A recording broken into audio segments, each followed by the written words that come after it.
Discipulado número 18 del libro de Deuteronomio, capítulo 12, versículos 5 al 7, y el tema: el Cristo, el santuario único de Dios.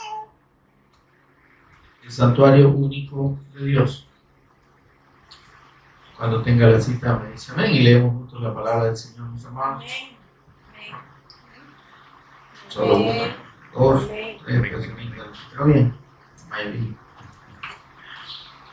Dice la palabra del Señor, leemos juntos Deuteronomio 12, versículos 5 al 7. Sino que el lugar que Jehová vuestro Dios escogiere de entre todas vuestras tribus para poner allí su nombre para su habitación, ese buscaréis y allá iréis. Y allí llevaréis vuestros holocaustos, vuestros sacrificios, vuestros diezmos y la ofrenda elevada de vuestras manos, vuestros votos, vuestras ofrendas voluntarias y las primicias de vuestras vacas y de vuestras ovejas. Y comeréis allí delante de Jehová vuestro Dios, y os alegraréis, vosotros y vuestras familias, en toda obra de vuestras manos en la cual Jehová tu Dios te hubiere bendecido. Oramos. Señor y Padre nuestro que estás en los cielos, te adoramos, te exaltamos, Señor. Bendecimos tu nombre, en el nombre de Jesús el Cristo, nuestro Señor y Redentor. Agradeciendo, Señor, eternamente agradecidos por la bendición que nos has querido conceder, Señor, en tu amado Hijo, en la revelación de nuestro Señor Jesús como el Cristo. Bendito Dios, gracias por darnos la fe eterna de tu Evangelio, para creer que Jesús es el Cristo y para vivir, Señor, en esta fe, en disposición, Señor, a hacer tu voluntad. Gracias, Dios. Mientras meditamos en tu palabra, Jesús Espíritu Santo, ministranos, por favor, de principio a fin. Instruyenos tú, toma el control de palabras y pensamientos, Señor. Háblanos al corazón, Señor, y abre nuestro entendimiento. Danos sabiduría, danos revelación en el conocimiento de nuestro Señor y Redentor Jesús el Cristo. Que podamos, Señor, entender y recibir, Señor, la revelación de Jesús como el Cristo en esta escritura, Señor, y podamos crecer en el conocimiento de nuestro Señor y Salvador Jesús el Cristo. Lo pedimos en acción de gracias. Amén y amén. Ya están sentados, ¿verdad? Este capítulo, mis amados, contiene una de las instrucciones más preciosas en relación con el Cristo, y que nosotros ahora, por la revelación del Evangelio, podemos entender y podemos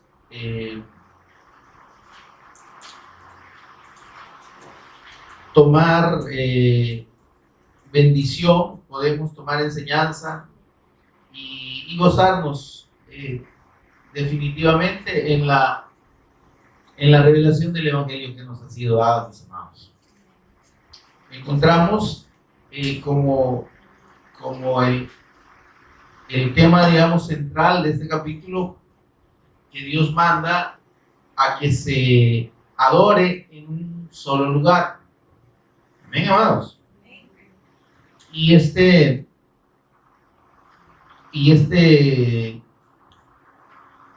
disposición del Señor tiene que ver fundamentalmente con el hecho de que Él ya ha revelado y antes lo ha confirmado en la Torá, en los otros libros de la ley, que ese santuario que Él mandó a edificar, que mandó a Moisés hacer, levantar, edificar, construir, que tenía todas las indicaciones en cuanto a medidas, accesorios y todo hasta el último detalle de parte de Dios, y que, como Dios le dijo, era con base al modelo que le fue mostrado en el monte, cuando Moisés estuvo con el Señor 40 días y 40 noches.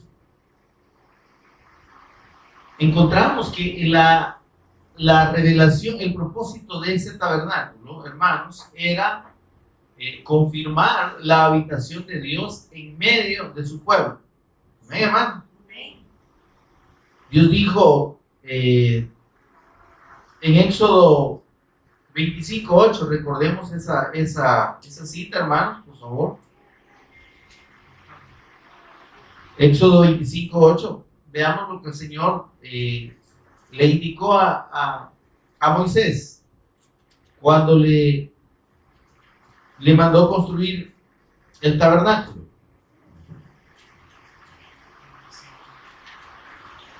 Amén, hermanos. ¿Lo tienen? Dice el Señor: y harán un santuario para mí, y habitaré en medio de ellos. Amén. El propósito de Dios entonces era revelar que en ese santuario estaría la habitación de Dios físicamente en medio de el pueblo de Israel. Amén.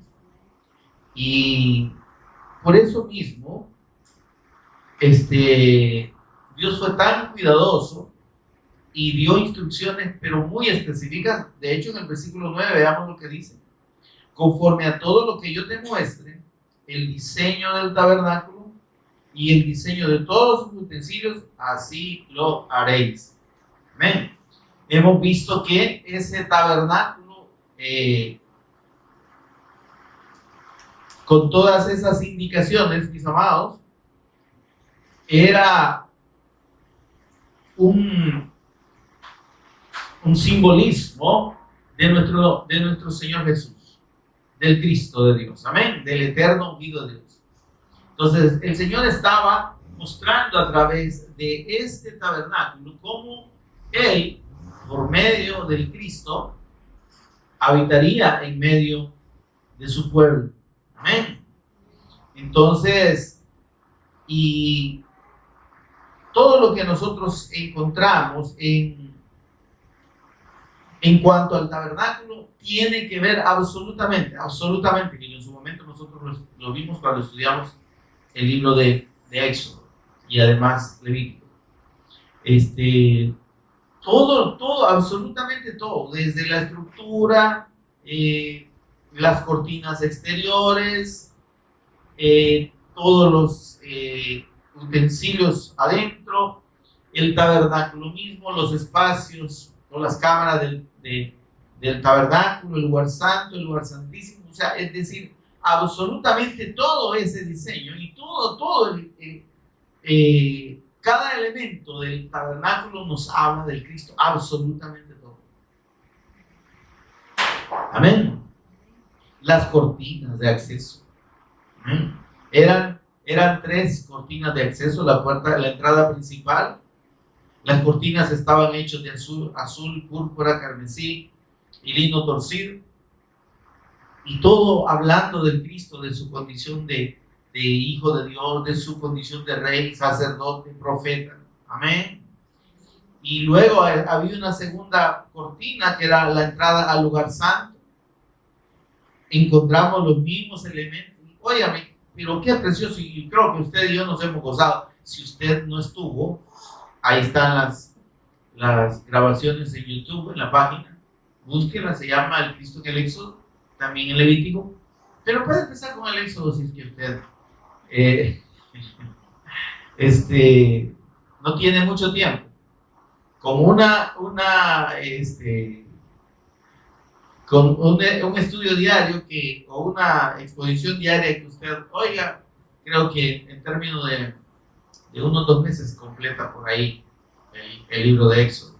Y vamos a encontrar ahí cómo el Señor nos está revelando al Cristo. Y era tan importante para Dios que el pueblo entendiera, hermanos, porque entendiendo que ese tabernáculo representaba al Cristo y la presencia de Dios, la presencia física de Dios con su pueblo, que permitiría, si ellos lo entendían, que su comunión con Dios fuese mejor. Amén. Y entonces dice: habitaré en medio de ellos. Y entonces encontramos, hermanos, una realidad en este tabernáculo, pero grande. Porque precisamente ahí en medio, en el centro de ese tabernáculo, en el lugar santísimo, ¿verdad? Donde solo se encontraba el arca del pacto, el arca del testimonio. Ahí estaba y descendía la presencia de Dios y estaba ahí físicamente. Entonces, es algo visto solo bajo esas condiciones y en ese tiempo. Amén. Entonces, revestía esa presencia de Dios una importancia tan grande, porque Dios jamás había destinado un lugar en el que estar físicamente. Amén. Y por eso es que la presencia de Dios con ellos, con el pueblo, era poderosa, hermano. Amén. O sea, y recuerden que cuando ellos salían a la guerra, los sacerdotes debían llevar el arca, desmontar el tabernáculo, ¿verdad? Y llevar el arca. Y esa arca, obviamente, esa arca representa totalmente a la persona de nuestro Señor Jesús, como el Cristo. Amén. Ahí tenemos la naturaleza 100% humana y 100% divina del Cristo. Esa unión, esa fusión ahí, indivisible, de esa madera de acacia con el oro, porque el arca era de madera de acacia, una madera que no admite corrupción, no se pudre, y luego el oro puro que recubría por dentro y por fuera el arca, representando la divinidad plena del Cristo. Amén. Entonces, en esa naturaleza humana, santa, también estaba la naturaleza divina. Amén. Amén, hermano. Y por eso es que cuando ellos salían, llevar el arca significaba que el Cristo, que nuestro Señor Jesús, iba con ellos. Amén. Por eso es que Dios también mandó que solo los sacerdotes, mire esto, solo los levitas podían cargar el arca. Amén. Solo ellos podían cargar el arca. Porque hablamos, hermanos, del respeto y de la gloria y de la santidad del Cristo representada ahí en esa arca. Amén, hermano. Los arqueólogos y los estudiosos de estos objetos y de otros objetos a lo largo en otras culturas, han encontrado en el arca, hermanos, un misterio según ellos. Es decir, que para ellos representa un enigma esa arca. De hecho, hermanos, el arca no se ha encontrado. ¿Amén? El arca prácticamente desapareció físicamente, ¿no? Si está en un lugar donde solo Dios sabe. Amén. Pero, óigame, para testimonio puede estar. Ahora, ¿qué le atribuye la gente a esa arca? Un poder enorme. ¿Sí? Un poder tremendo. Y lo vemos en las narraciones ya del libro de los reyes, de jueces. Vemos que cuando ellos transportaban esa arca, es decir, pasaban cosas tremendas, ¿verdad? Un hombre, cuando era transportada a la ciudad de David el arca, iba en una carreta y parecía como que el arca se podía caer, ¿verdad? Y él vino y trató de detenerla y cayó muerto. Entonces, vemos esa característica, digamos, muy especial en cuanto al arca. ¿Pero por qué? No era el objeto. ¿Está conmigo, hermano? El poder no está en el objeto. El poder no está no estaba en esa cajita, ¿no? En ese cofrecito. Es que el poder, lo que Dios respaldó era lo que significaba esa arca. y que esa arca representaba la presencia del mismo Señor Jesús en medio de su pueblo. Amén, hermano. Esa presencia es una presencia santa, de modo que por eso solo los Kadoshim, que eran los sacerdotes, podían cargarla.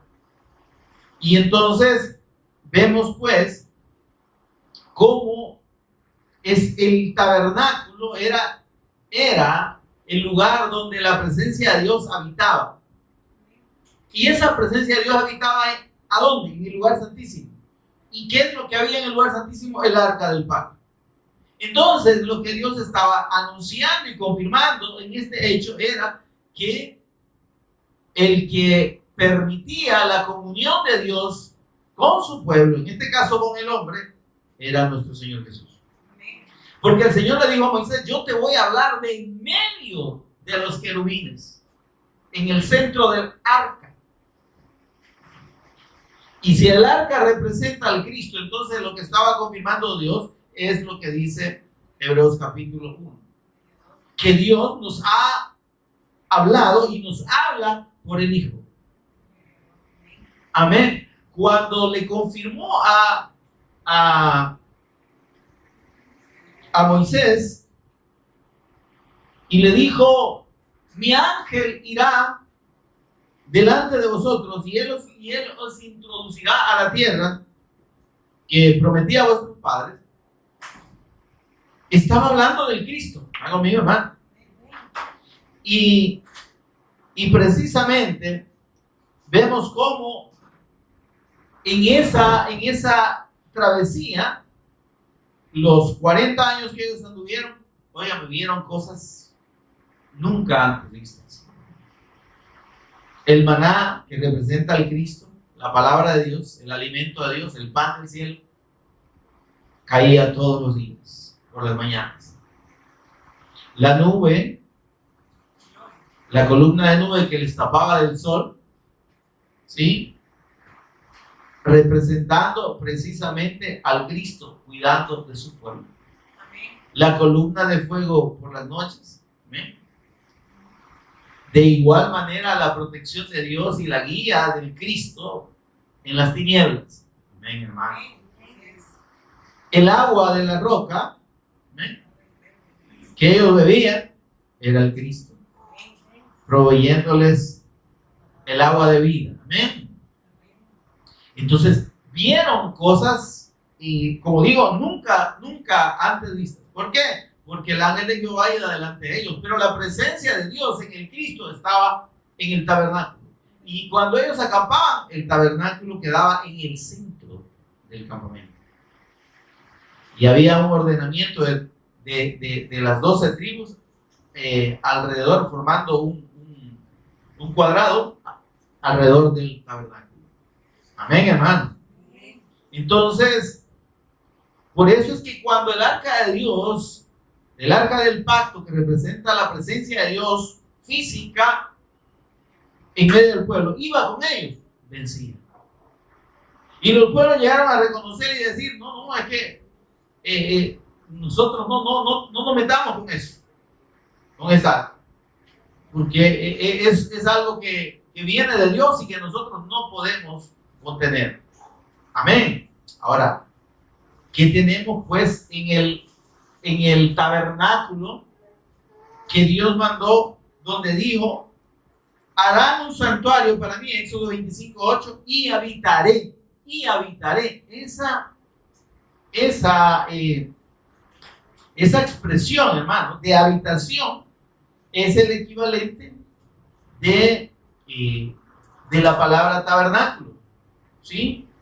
Habla, la palabra en el idioma griego es mishkan, que significa habitación o morada. ¿Está conmigo, hermano? Y que es la misma, es el equivalente en el idioma griego a tabernáculo, ¿verdad? Que es tienda de reunión. Amén. Y a la palabra santuario, que significa el templo de los santos. Entonces, cuando Dios dijo, yo habitaré, estaba diciendo, yo voy a hacer una habitación en medio de ustedes, un santuario, un tabernáculo, un mishkan. Amén. Y entonces, como la presencia de Dios es lo más importante, y fue lo más importante, y lo que hizo que el pueblo de Israel tomara relevancia hasta esta fecha. Amén. Históricamente, conmigo. Ese pueblo que recibió la revelación de Dios, el pacto de Dios, la ley de Dios, amén, tuvo un privilegio único, ¿sí? Y tener la presencia de Dios con ellos era realmente algo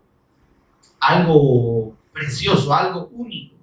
Sin embargo, ellos no valoraron esa presencia. ¿Amén? Ellos no valoraron esa presencia. La vieron como oír llover, ¿verdad? Se acostumbraron tanto que hasta ignoraron la presencia de Dios en medio de ellos. Porque allá cuando nos encontramos con los escritos de los profetas, no sé, creo que en Oseas estaba Joel, dice, ¿y acaso me ofreciste holocaustos esos 40 años en el desierto?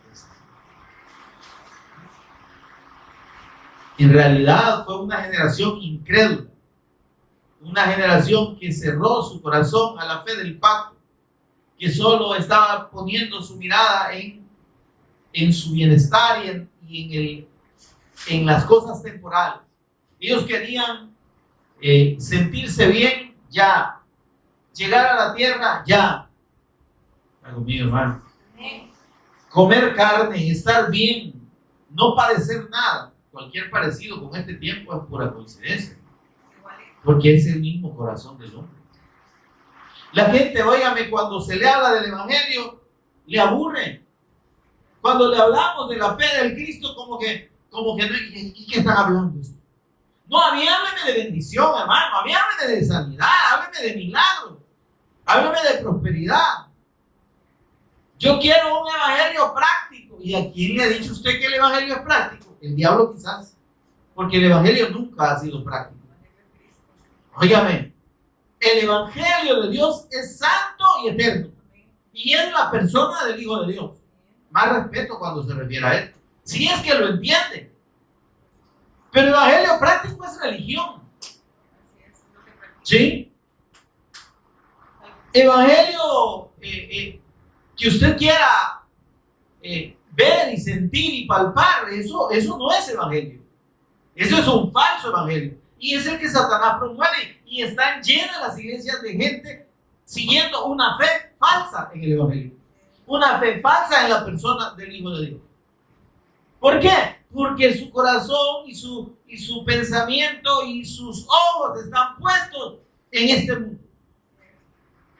Señor, bendíceme, prospérame, guárdame, sáname, lléname, bautízame, tómeme.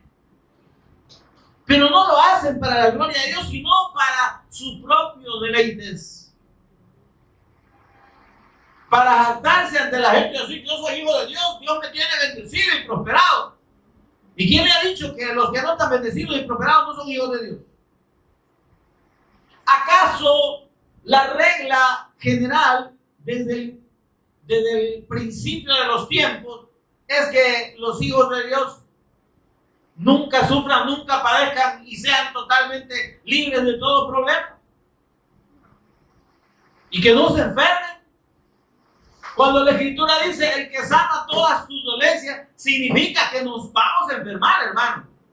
No como unos mentirosos, hijos del diablo y ministros de Satanás que están diciendo ahí por los medios, en las redes sociales y predicando de que los hijos de Dios, la enfermedad no es para los hijos de Dios. Vaya, ¿y a dónde dice eso en la Escritura? Si Él dice que es el que sana todas nuestras dolencias, es porque nos va a doler. El que sana nuestras enfermedades, y entonces, pues, ¿y de qué nos va a sanar Dios? Si los hijos de Dios no tienen por qué enfermarse, entonces ¿de qué nos vas a andar?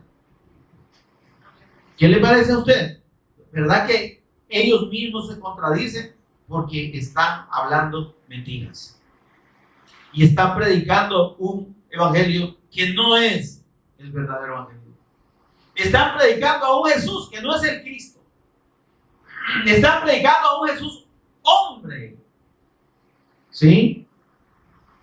A un Jesús hombre que se compadece de nuestras debilidades, que nos conoce, que padeció como nosotros y que por eso nos entiende y nos acepta como somos.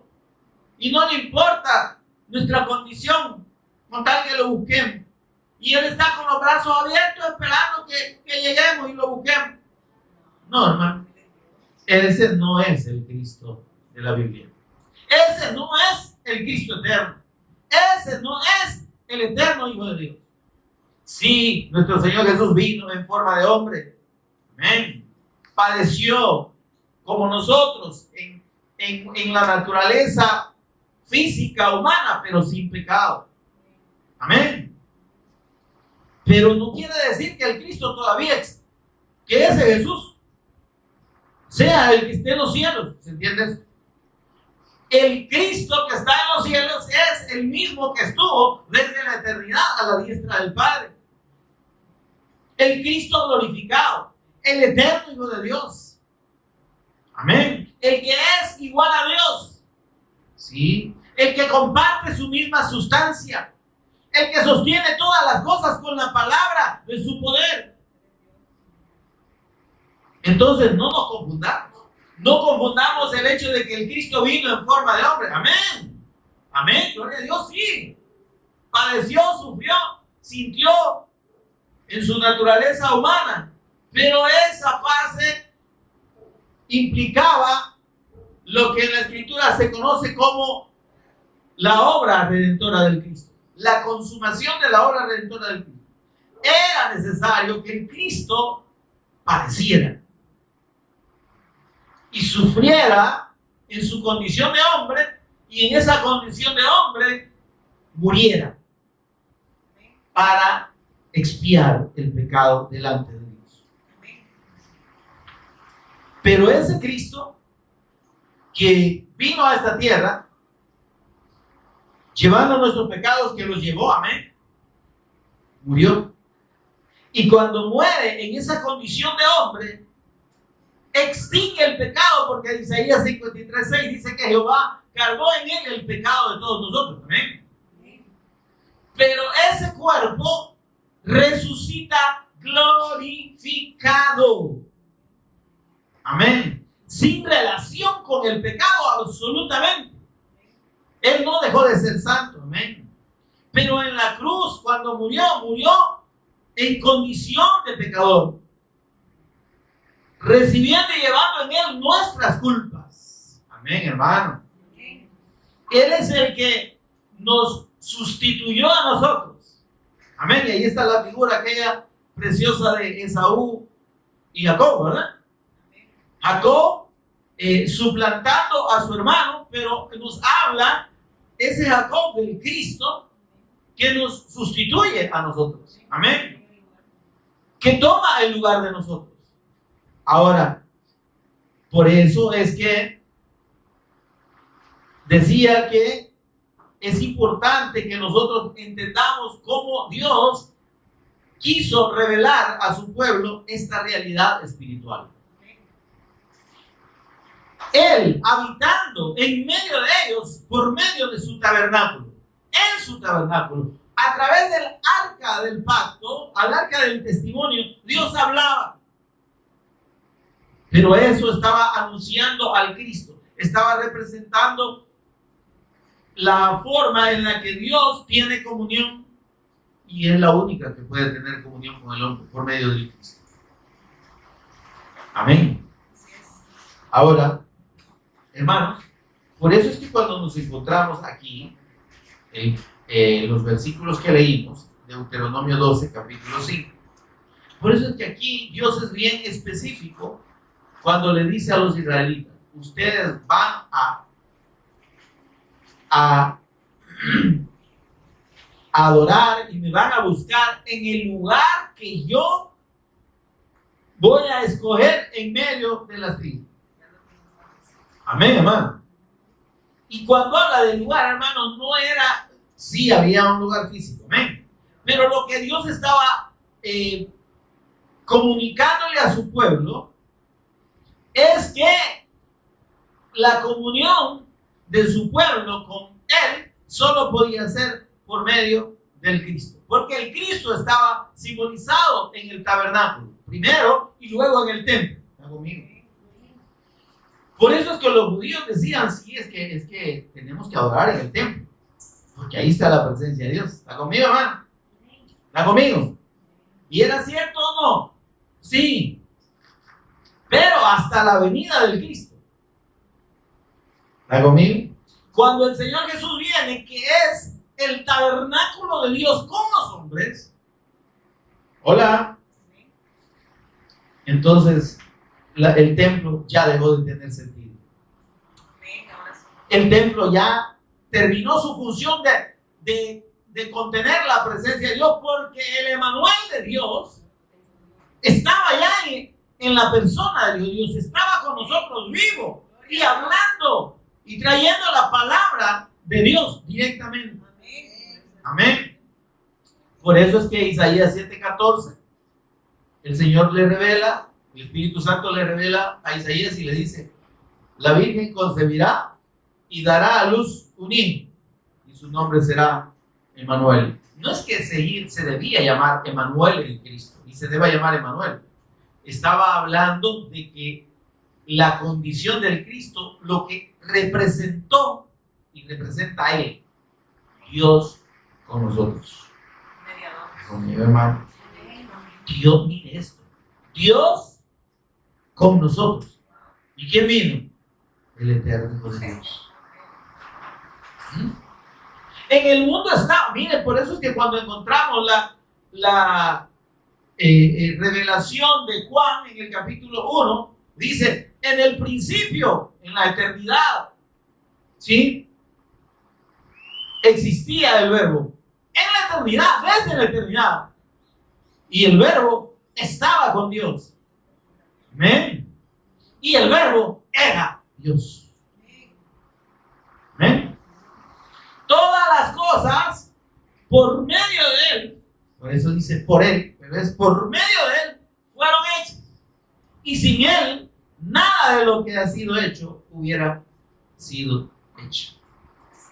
¿Sí? En Él estaba la vida, dice, y la vida era la luz de los hombres. ¿Sí? ¿Cuál luz? Aquella que fue establecida allá en el principio de la creación del mundo, cuando el Señor dijo: sea la luz. Y dice: la luz en las tinieblas resplandece, y las tinieblas no prevalecieron contra ella. Amén. Y dice en el versículo 9: aquella luz verdadera que alumbra a todo hombre. Versículo 9 del capítulo 1 de Juan. Aquella luz verdadera, aquel que es la luz de Dios y que fue anunciado como la luz del mundo y que hizo que las tinieblas de Satanás retrocedieran. ¿Sí? Aquella luz verdadera que alumbra a todo hombre venía a este mundo. Ay, qué lindo, hermano. En la presencia del Señor Jesús, óigame, estaba la presencia de Dios en la tierra. Amén. En el mundo estaba, dice, y el mundo por Él fue hecho. ¿Sí? Y dice algo más: pero el mundo no le conoce. Hola, hermano.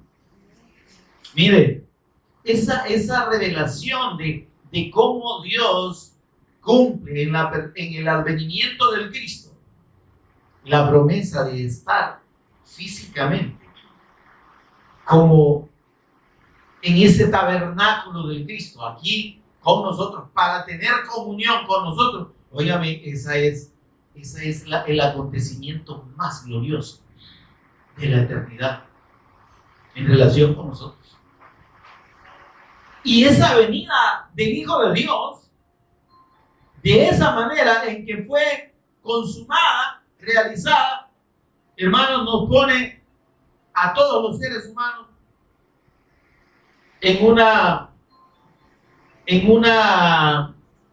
realmente en una condición de, como decimos, definitoria.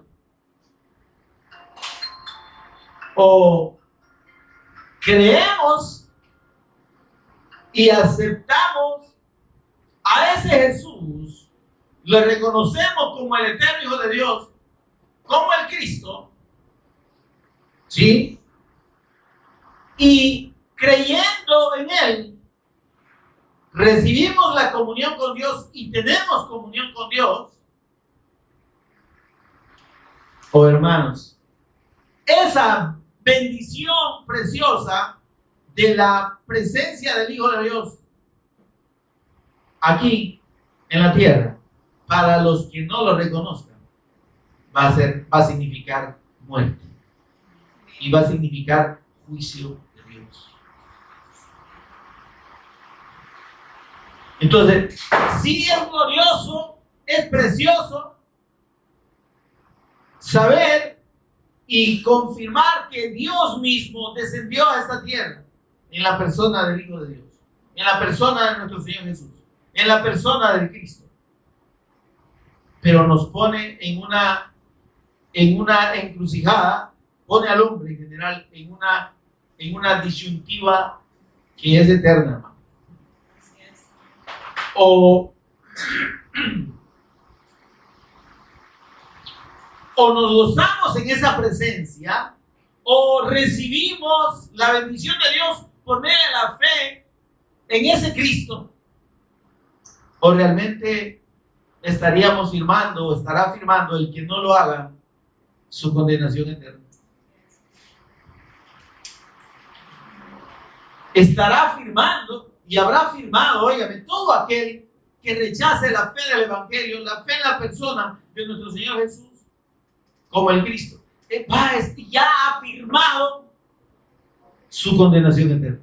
Por eso es que el Señor Jesús dijo en Juan 3:18, hablando de sí mismo, tercera persona, ¿no? El que en Él cree, hablando del Hijo de Dios, no es condenado. Hola. ¿Entendemos eso? El que en Él cree, y dice la gente, no, yo creo en Jesús, yo creo en Jesús, yo creo que Jesús es el Cristo. Pero ¿y eso será suficiente? Dios no está hablando de que manifestemos la fe con la boca, sino que creamos en el corazón y que esa fe en el corazón, ¿sí?, pueda testificarse con la boca. De esa fe que usted y yo manifestemos en la persona de nuestro Señor Jesús como el Cristo, es de la que debemos dar testimonio. Por eso es que Él dijo, seréis mis testigos. Recibiréis poder, Hechos 1:8, cuando haya venido sobre vosotros el Espíritu Santo. Y seréis testigos míos. Me seréis testigos. Los verdaderos testigos de Dios, ¿verdad? Los verdaderos testigos de Jehová somos aquellos que damos testimonio del Hijo de Dios, del Cristo, que lo somos de nuestro Señor Jesús. Amén. Entonces, por eso es que el que en Él cree no es condenado, pero el que no cree ha sido condenado. Ok, yo creo, entonces ya estoy salvo. No es tan sencillo. ¿Sí? El Señor Jesús dijo, no todo el que me dice, Señor, Señor, tiene parte conmigo. O en otra ocasión digo, no todo el que me dice, Señor, Señor, entrará en el reino de los cielos. Solo aquel, dice, que haga la voluntad de mi Padre que está en los cielos. Y hablando de la voluntad del Padre, dijo, y esta es la voluntad del Padre. ¿Sí? Que todo el que ve al Hijo y cree en Él tenga vida eterna y yo le resucite en el día posterior. ¿Cuál es la voluntad de Dios? Que la gente crea en su Hijo. El que hace la voluntad de Dios es el que da testimonio del Evangelio. Y el que da testimonio de Jesús como el Cristo. Y el que anuncia la salvación de Dios, el perdón de pecados, la vida eterna por medio de la fe en Él y absolutamente en Él.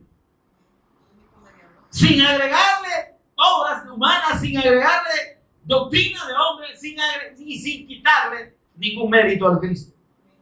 Porque cuando las personas le quieren ayudar, por así decirlo, vamos a ponerlo entre comillas, cuando le quieren ayudar a Dios, dicen, es que tenemos que así creer en Jesús, pero hay que cumplir la ley, porque si no la cumplimos nos vamos al infierno.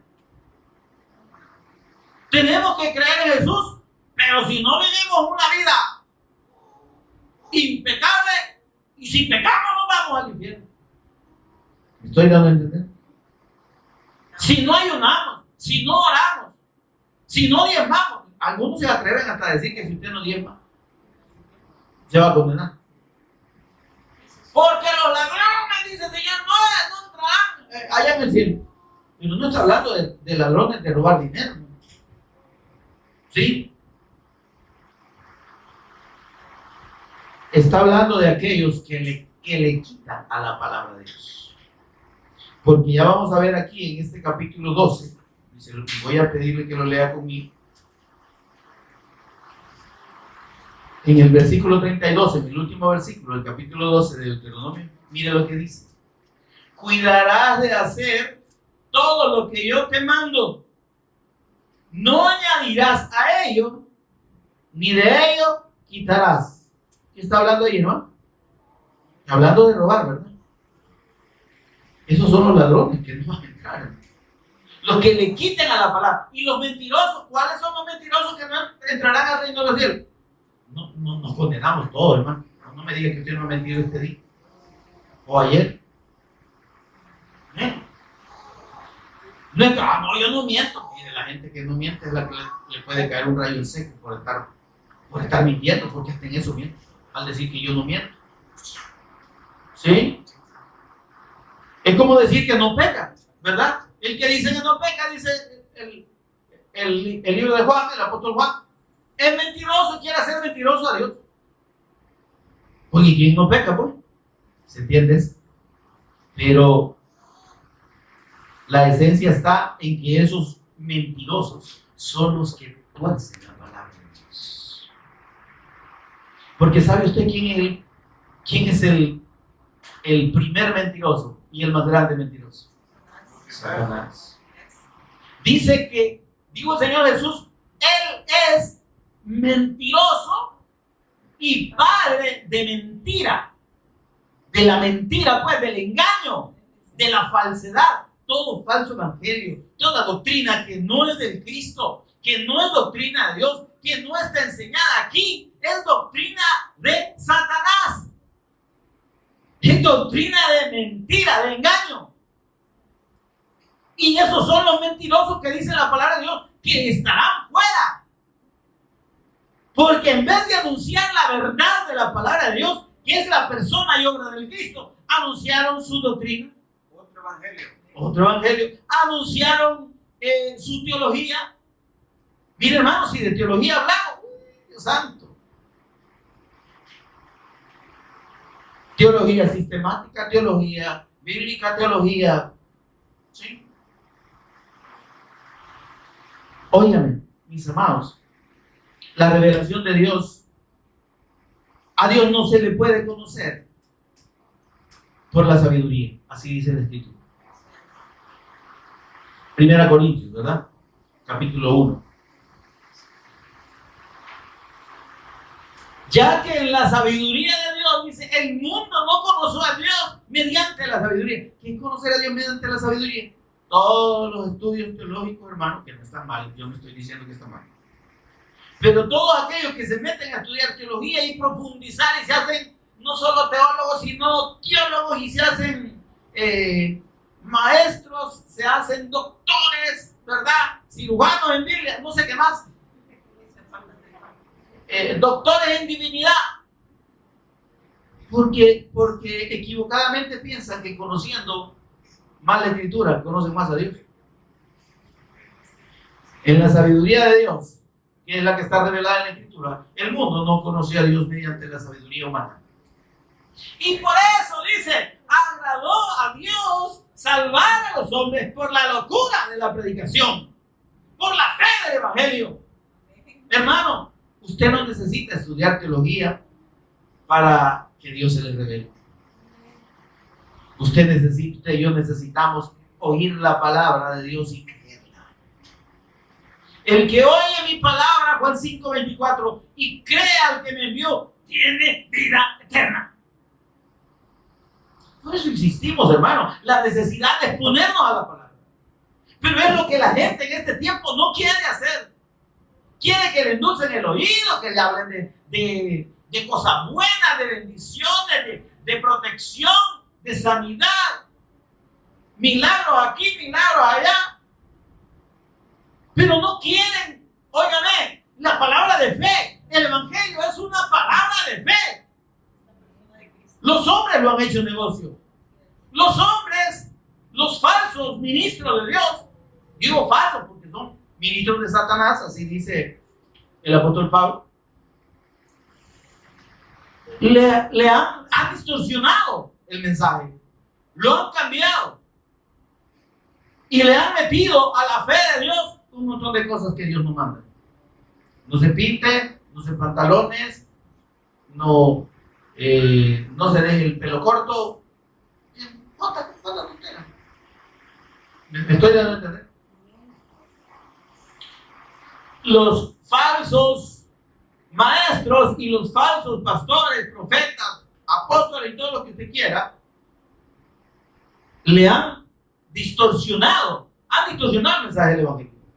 Y le han puesto, como el Señor le dijo a los mismos escribas y fariseos, ustedes le han impuesto cargas a la gente que ustedes ni con un dedo lo quieren tocar.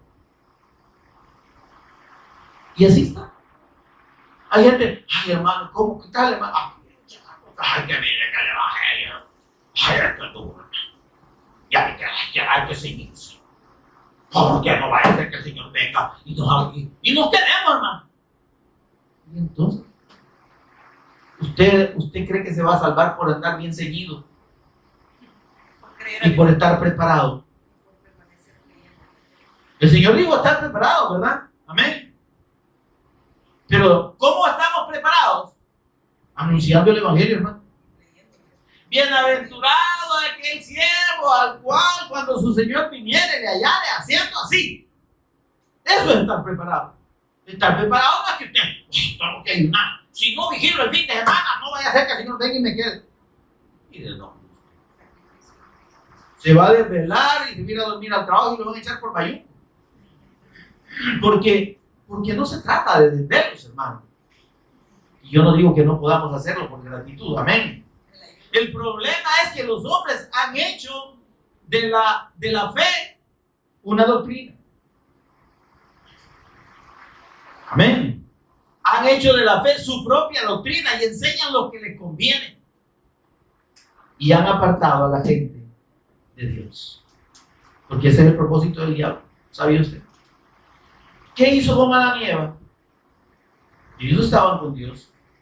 Eran santos, perfectos, buenos, eternos, hijos de Dios. ¿Sí? Cuerpos glorificados, belleza. O sea, una condición solo abajo de Dios, el hombre. Porque tenía la imagen de Dios que es el Cristo. Tenía la imagen del Cristo. ¿Qué es la imagen de Dios? Amén. Era lo máximo. ¿Y qué hizo Satanás? Apartaron de Dios. Cuando los apartó del pacto, cuando los hizo creer a la palabra de mentira por sobre la verdad eterna de Dios, que es su evangelio y la fe del Cristo, entonces los apartó de Dios. Y con esta generación pecadora, después de Adán y Eva, porque todos pecaron, dice la Escritura, Satanás sigue haciendo lo mismo. El propósito de él es apartar el corazón de los hombres de la obediencia a la fe. Romanos 10:8. Esta es la palabra de fe que predicamos. El Evangelio es una palabra de fe, hermano. Aquí usted no ha venido a componerse, por así decirlo. a que Dios lo prospere y que lo bendiga y que lo guarde y todo lo que usted quiera. Usted y yo aquí hemos venido a creerle a Dios y a vivir y a disponer a vivir nuestra vida en la obediencia a esa fe de Dios. La fe de Dios está en la persona y obra de nuestro Señor Jesús el Cristo. Absolutamente y solo en Él. Y el llamado de Dios es a perseverar en esa fe hasta el fin. ¿Cuál fin? ¿El fin de nuestros días o el fin del mundo en la venida de Cristo? Pero la perseverancia en la fe, hermanos, es lo que caracteriza al que verdaderamente ha creído en el Evangelio de Dios. Amén. Ahora dice el versículo 5 del capítulo 12 de Deuteronomio: en el lugar que Jehová vuestro Dios escogiere de entre todas vuestras tribus. Mire esto, por favor. Para poner ahí su nombre. Oigan esto. Su nombre. Poner en ese lugar su nombre para su habitación. Ese lugar buscaréis y allá iréis. Estaba señalando al Cristo, al tabernáculo de Dios con los hombres. ¿Sí? Por eso es que encontramos aquella expresión preciosa de Juan 1:14 que dice: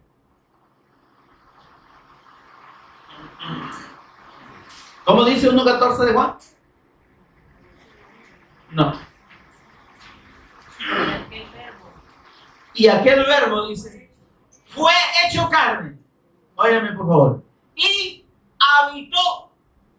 Y esa palabra habitó en el idioma griego es keno, que quiere decir hizo su morada, ¿sí?, entre nosotros.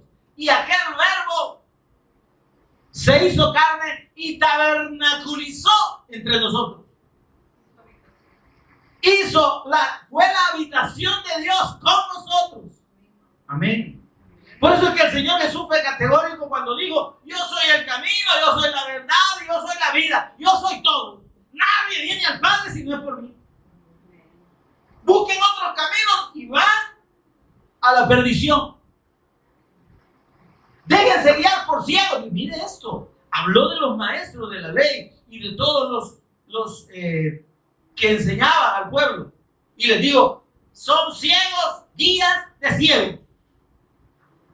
Y todo aquel dice que se guía por un ciego, termina en el mismo hoyo. Y óigame, pero ¿y qué mal hay en la ley y en obedecer la ley de Dios? No hay mal, hermano.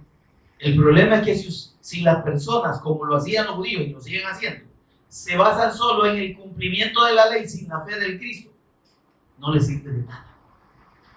Porque Dios no salva a nadie por lo que hace. Dios no va a salvar a nadie por lo que puede hacer Él.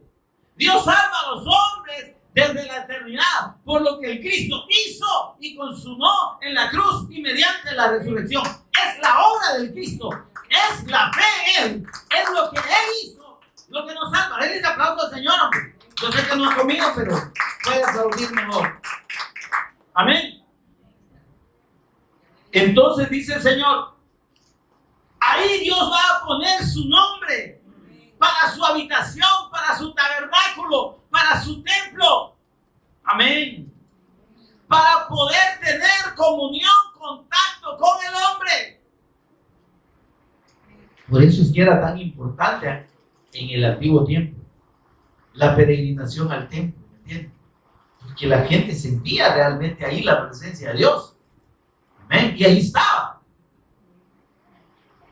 Y hoy la gente sigue yendo, pero ya no va por la presencia de Dios, sino lo han hecho negocio, ¿verdad? Y que ya no existe el templo. Porque mire dos detalles. Le hablé del arca que no apareció, ¿verdad? ¿Por qué cree que ya no apareció? Porque el arca es el Cristo. Porque Él, esa arca representa totalmente a la persona del Cristo en su condición 100% hombre, 100% Dios, el Rey eterno, sacerdote eterno y profeta eterno de Dios. Y ya vino, hermano. ¿Y para qué queremos un objeto, pues? Si la persona misma del eterno Hijo de Dios, el arca del testimonio, el arca del pacto, el pacto mismo eterno de Dios, vino. El arca puede quedar de recuerdo, como lo hizo el templo. ¿Por qué el templo fue destruido, hermano? ¿Y por qué hasta ahora, después de casi 2000 años, no ha sido reconstruido? Porque ese templo representa al Cristo, representaba al Cristo. Amén. Y ese templo ya, óigame, cuando el Señor vino, cumplió todo aquello que estaba en el Antiguo Testamento y que estamos viendo aquí, como la sombra. Ahí se cumplió en él. Por eso es que él dijo, yo he venido para cumplir la ley. Y todo dice, hasta que pase el cielo y la tierra, no faltará hasta la última jota y la tilde de la ley, que todo se cumpla. Porque él vino para cumplir todo. Cumplida la ley, los sacrificios de animales, adiós. Todos los actos litúrgicos de purificación, de sacrificios, de inciensos, de ofrendas, adiós, se terminaron. Ya el Cristo es el sacrificio por los pecados, el Cristo es el holocausto por los pecados, el Cristo es la ofrenda de grano, el Cristo es el tabernáculo, el Cristo es el candelabro, el Cristo es el arca del pacto, el Cristo lo es todo. Amén. Amén. Todo está cumplido y se cumplió en la persona del Cristo. Él representa esa harina amasada con aceite, la flor de harina, sin levadura. Amén, hermano. Y todo lo que usted ve en el Antiguo Testamento es una sombra del Cristo. El sacrificio continuo paró con la venida del Cristo. Por eso es que ya no hay templo. Y ya no se requiere que se esté sacrificando un cordero en la mañana y otro en la tarde. Porque ese cordero de Dios empezó a padecer en la mañana y murió en la tarde. El cordero, el sacrificio continuo de Dios, el cordero perfecto. Amén. Entonces, dice el Señor, y aquí nos está hablando totalmente de nuestro Señor Jesús. Él va a poner allí su nombre, el nombre de Dios. ¿Quién es el nombre de Dios, hermano? Deuteronomio, Éxodo 23:20. Mi nombre, dice, mi nombre estará en él. El ángel, ¿verdad? El ángel del pacto. ¿Sí? Versículo 6. Y allí llevaréis vuestros holocaustos. Allí, al lugar donde está el Cristo, allí, al Cristo. Es que aquí está hablando del Cristo. Allí llevaréis vuestros holocaustos, vuestros sacrificios, diezmos, ofrenda elevada de vuestras manos, vuestros votos, vuestra ofrenda voluntaria, las primicias de vuestras vacas y vuestras ovejas. Tiene que ser allí. Porque es al Cristo. ¿Y por qué es en relación con el Cristo? Todo el propósito eterno de Dios y la revelación eterna de Dios en la Escritura. Versículo 7. Precioso, mira. Y dice, y comeréis allí delante de Jehová vuestro Dios y os alegraréis, vosotros y vuestras familias, en toda obra de vuestras manos, en la cual Dios, Jehová, tu Dios, tuviere, os alegraréis. Oiga, mi hermano, ¿en quién tenemos, hermanos, el regocijo eterno de nuestras almas? En Cristo. Sí, en Cristo. En Él estamos plenos.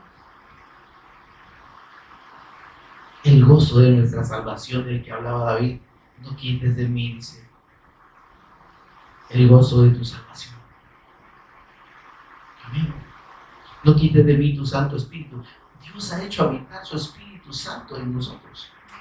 Mire lo lindo de del significado del tabernáculo es esto, mire, que el Señor revela al Cristo como el tabernáculo y para eso manda a construir el tabernáculo y él ahí por medio en el tabernáculo la gloria de Dios bajaba, hablaba con Moisés, etc. Pero sabe que él estableció una fiesta que se llama la fiesta de Sukkot, la fiesta de los tabernáculos.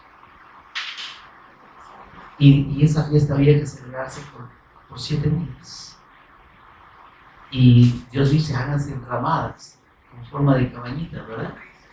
Sí, ese es el famoso Sukkot, el tabernáculo. Entonces dice, regocíjense. Esa fiesta es para que ustedes estén en mi presencia, se regocijen, presenten sacrificio, adoren a Alá por 7 días. Y está hablando de una eternidad en la presencia de Cristo. Pero nos dice que usted y yo somos el tabernáculo de Dios. El lugar de la habitación de Dios ahora no es un templo, somos usted. Somos el templo de Dios, del cual hablaba el apóstol Pablo, ¿verdad? 1 Corintios 6:19. ¿O ignoráis que vuestro cuerpo es templo del Espíritu Santo? Es santuario. Naos quiere decir ese templo. 2 Corintios 5:1. Sabemos que si nuestra morada terrestre o Ikea, esta residencia, esta casa temporal, se deshiciera, dice, tenemos en Dios un edificio precioso, no hecho de nada. Ese cuerpo glorificado será el tabernáculo de Dios en la eternidad. Amén. Ahora, es por eso es que nos habla de eso. Ahora, dice 1 Corintios 3:16, ¿o no sabéis que sois templo de Dios y que el Espíritu de Dios mora en vosotros? No hay necesidad de templo.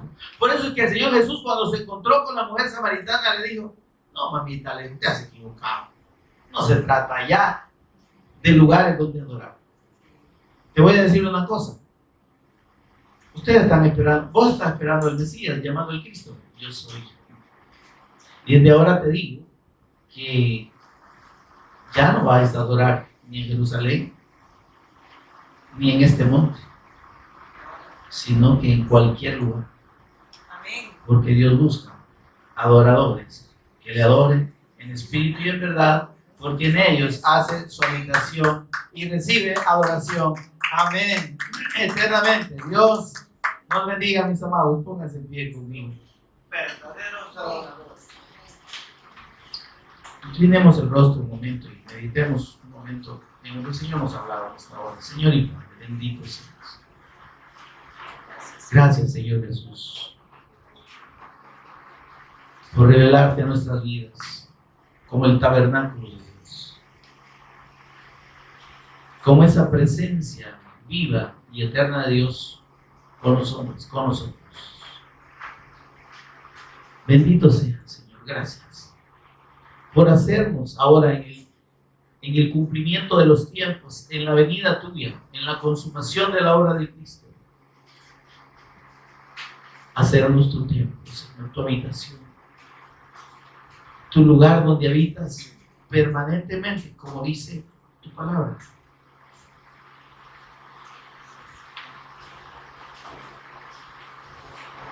Tú dijiste, Señor, soy juntamente edificados para morada de Dios en el Espíritu. Gracias, Señor, porque en tu presencia, Señor, siendo templo tuyo, tenemos plenitud de gozo, tenemos comunión continua contigo. Señor, y esa presencia es la que nos santifica, es la que nos permite ser obedientes a tu voluntad, la que nos permite hacer las obras que son agradables delante de Dios por medio de ti, Señor. Sin ti no tendríamos la capacidad, Señor, de obedecer absolutamente nada. Si somos obedientes, Señor, en parte es en lo que podemos, Señor, es porque bajo nuestra condición pecaminosa, es por ti, porque tú habitas en nosotros y porque tú produces en nosotros el querer como el hacer según tu voluntad, porque tu Espíritu nos guía a toda la verdad, porque tu Espíritu nos guía a la obediencia, a la fe. Señor, gracias porque todo proviene de ti y es para ti. Señor, gracias por esta bendición. Permítanos cumplir tu voluntad, Señor, anunciando y dando el testimonio de Cristo. No apartándonos de este pacto. Señor, no cambiando la verdad de Dios por la mentira, Señor. Y dando testimonio verdadero de nuestro Señor Jesús como el Cristo. De tu eterno evangelio, Señor. De este evangelio que al que cree verdaderamente produce salvación y vida eterna. Que podamos entender esto y podamos, Señor, vivir para la obediencia al pacto y para la obediencia a la fe, Señor, dando testimonio tuyo en todo lugar y a toda hora, Señor, donde tú quieras. En el nombre de Jesús, el Cristo, nuestro Señor y Redentor, lo agradecemos. Amén y amén. Gloria a Dios, mi amado. Deben aplaudir.